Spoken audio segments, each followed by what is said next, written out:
À 60 ans, Sophie Davant regorge d'anecdotes. Que ce soit autour de sa longue carrière ou de sa vie privée. Lors de son passage dans C'est à vous récemment, l'animatrice a justement raconté sa rencontre improbable avec un homme politique très célèbre, lequel se trouvait très peu vêtu. Le 13 octobre dernier, Sophie Davant était l'invitée d'Anne-Elisabeth Lemoine dans C'est à vous sur France 5.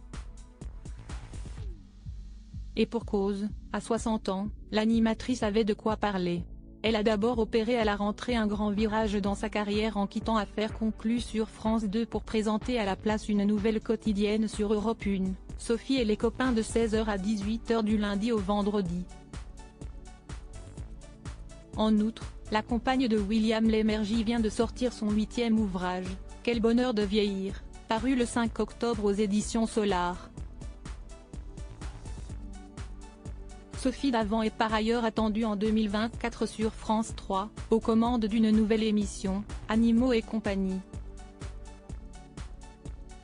Un sujet qui lui tient à cœur, et ce depuis que son père lui a transmis sa passion pour nos amis les bêtes, lui qui avait fondé une réserve naturelle dans les Landes.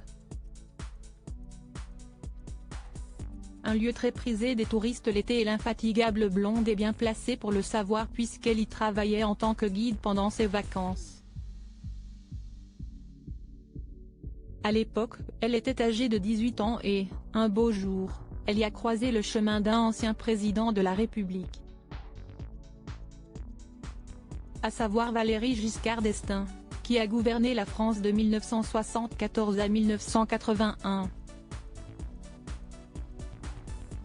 Ce n'est toutefois pas dans un traditionnel et très formel costume que le politique s'était présenté mais dans un look estival des plus surprenants. Je vois arriver un monsieur avec un maillot de bain rose qui me regarde et me dit « Bonjour mademoiselle ». C'était Valéry Giscard d'Estaing qui était en maillot. Je lui ai fait visiter l'expo et je suis surtout allé chercher mon père en courant, a-t-elle raconté dans C'est à vous. Ses parents n'étaient toutefois pas si enjoués à l'idée de rencontrer l'homme d'État. Ils étaient furieux contre lui parce qu'il allait chasser à l'époque en Afrique, dans des chasses pas trop recommandées, a-t-elle précisé.